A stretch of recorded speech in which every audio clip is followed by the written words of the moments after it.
शीघ्र पहुँचिकी मु आउ थे कटक आसबि तो गोटे कम से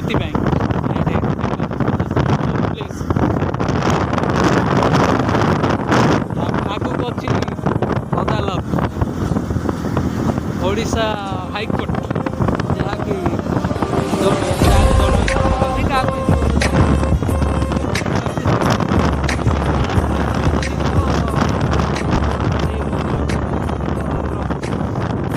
धबलेश्वर मंदिर रास्ता ये पूरा सीधा रास्ता जब जीव तापर आगे धबलेश्वर पहुँचनी आगे पहुँचो जो आमर बाली यात्रा हुए से आगे पहुँचो तापर ये ब्रिज गोटे पड़ो मन पड़नी सरी आमला आते गुड़ा अच्छी कि कहबी तुम सब्सक्राइब कले तो आगू बढ़ी जब कहबी है हाँ मुझे तुमको देखेबी हाईकोर्ट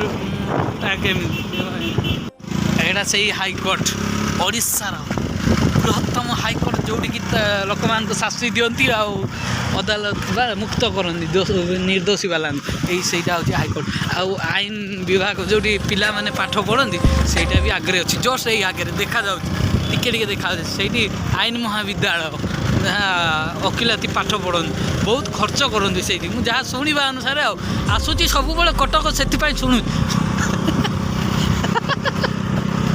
एमती ब्लॉग रे कहब कि 1000 सब्सक्राइब दिने हौ हे देख पताका केते बड़ मराई पूरा बहुत बड़ पताका देख आगे मामू ठिया ठिया कटकर सेपटे चौद्वार ठिया एमती कथबार्ता यहाँ हूँ से आमर अदालत माने वकिलाती पाठ पढ़ती यहाँ हूँ से नवीन पट्टनायक भुवनेश्वर रास्ता नुआ ब्रिज वेलकम फिता काटी यहाँ निजे फास्ट टाइम ब्रिज करते जहाँकि 3 किलोमीटर ना 4 किलोमीटर लंग पूरा महानदी ब्रिजटा ना से बुझल मुझे मो फेसटा देखी दूसरी खुशी।